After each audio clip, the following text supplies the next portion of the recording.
Shalom Vracha, concernant Rosh Hashanah, nous avons compris qu'en réalité, le jour de Rosh Hashanah, nous fêtons l'anniversaire de la création du premier homme.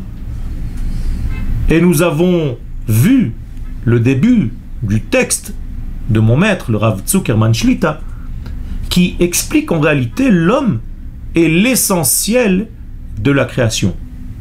À tel point qu'en réalité, tous les jours qui ont précédé à l'apparition de cet homme sont considérés comme une année.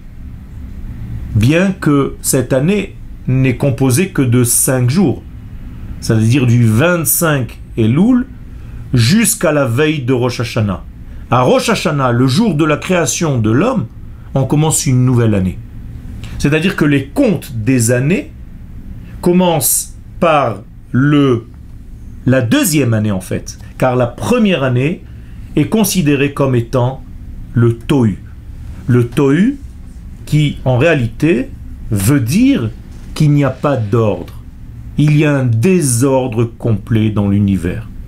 Et la première mise en ordre de cet univers, c'est donc le jour même de l'apparition du premier homme, donc 6 jours après la création du monde.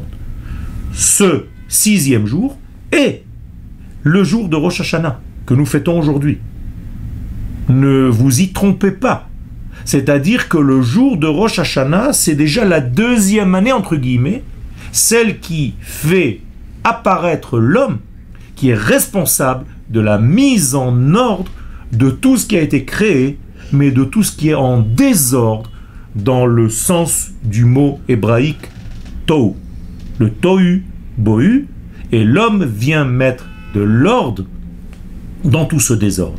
Voici le rôle du premier homme, voici le rôle de l'humanité, voici le rôle de ceux qui, par la suite, vont être nommés Adam.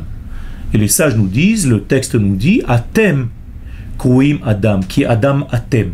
Vous, le peuple d'Israël, vous êtes considérés comme étant ce Adam. Moralité, c'est par vous, Israël, que le monde est censé revenir à son ordre normal et naturel. Sans votre intervention, Israël, dans ce monde, eh bien, tout reste dans un tohu-bohu, tout reste dans un désordre, et le monde ne peut pas avancer vers son tikkun, vers sa réparation. Donc, Akadosh Baruch Hu a créé l'homme. Cet homme va prendre une nouvelle forme, le peuple d'Israël, et le peuple d'Israël est censé, comme le premier homme, entrer dans le 7e jour, car il a été créé le 6e jour, je vous le rappelle, et son but, c'est tout simplement de pénétrer vers le degré 7. C'est-à-dire que le peuple d'Israël aujourd'hui doit acheminer le monde vers son 7e jour, vers son 7e millénaire, vers le Shabbat de l'humanité. Toda Rabba.